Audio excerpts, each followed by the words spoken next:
Hi, welcome to Boarding Training Australia and the Certificate for in Community Services Student Residential Care.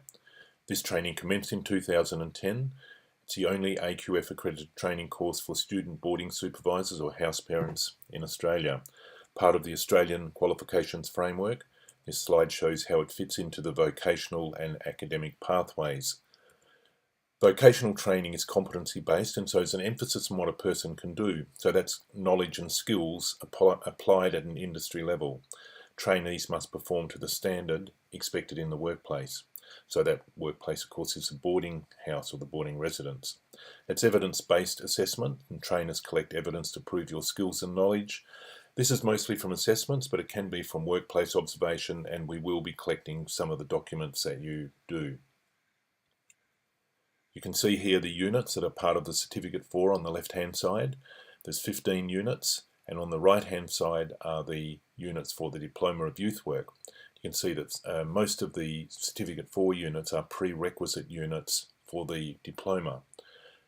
On the left-hand side, you'll see that some of the units are in pink, and this is because these units are clustered together. And one of these clusters, the first one that you'll do, is a cluster called Boarding Fundamentals. It's 3 units. Boarding Fundamentals is very new.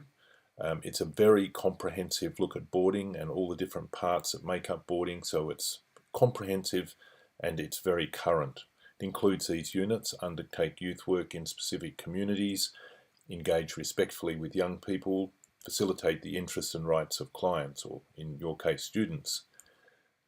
The contents include the student boarding context, both in Australia and overseas, boarding supervisor practice and what constitutes good professional practice, the care and protection of students, and this includes a lot of things like mandatory reporting, duty of care, all of those sort of things.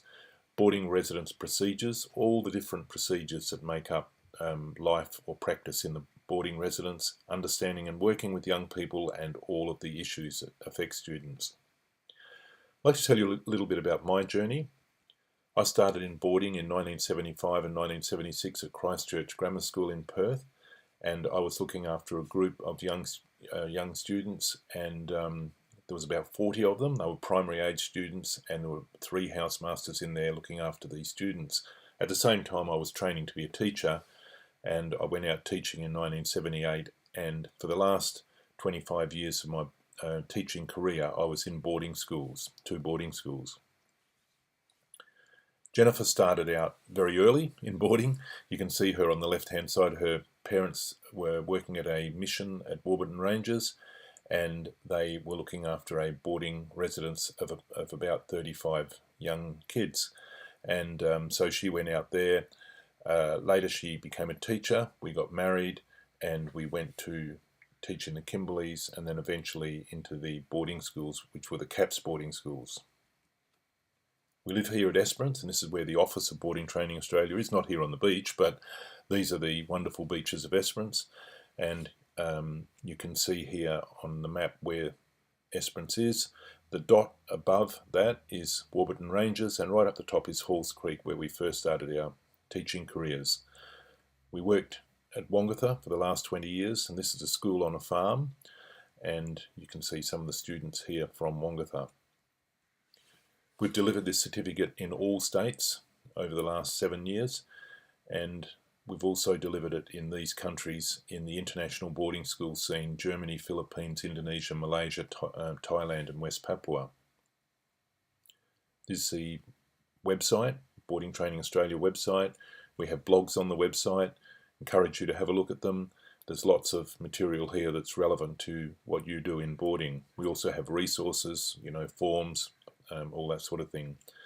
Your certificate will look like this when you get it at the end, either a certificate for or a diploma. When you go onto the website, you'll see up on the top right hand corner there's a login place. You can just see it says login. When you click on that, you'll come to a panel that looks like this, and you put in your username and password. Now if you move too quickly with this, is a software called Moodle.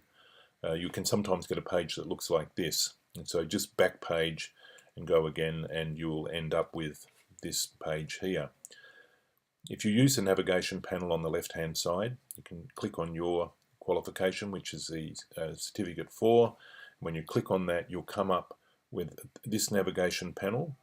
Now, this part here is what we call the front page of the unit, and on this front page, there's an introduction.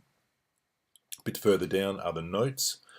With these notes, you can download them, or you can just have them open on your computer and use them to reference to answer the assessments.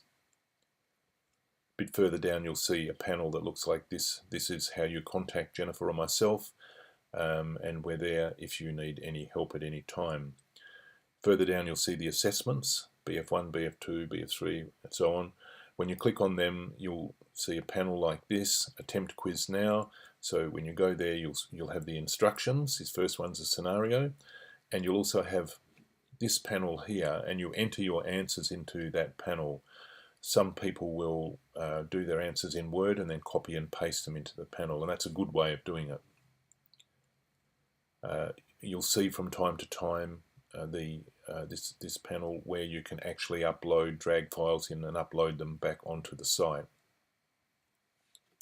When you finish the questions, and there's only one in this scenario, you'll get a panel like this, and so you click on Submit All and Finish, and it's a little bit like when you submit something to a university or whatever, that once you've submitted it, you can't go back and then change it. So you'll get this little panel. Once you submit, you'll no longer be able to change your answers. So you can submit it. You can't change those answers, but you can have another attempt if you want to. When you've done the questions, when they've been assessed, it'll look like this. You'll have lots of little green ticks. If there's a red box with a cross, that means that one's actually incorrect and you need to do that one again. Some of the questions are multiple choice or true and false. With multiple choice, you can put down 1, 2, or 3, and you can see with this multiple choice here, I've actually put down the wrong answer. And so what happens is you'll get a hint like this, and it says your answer is partially correct, and then it gives you a hint to tell you how to make it correct. And so there is the correct answer. If an answer is correct, it'll come up like this. It'll come up green and it'll say your answer is correct. Don't forget, we're there to help you. Call us or email us if you need any help with assessments or anything else. Okay, thank you. Bye.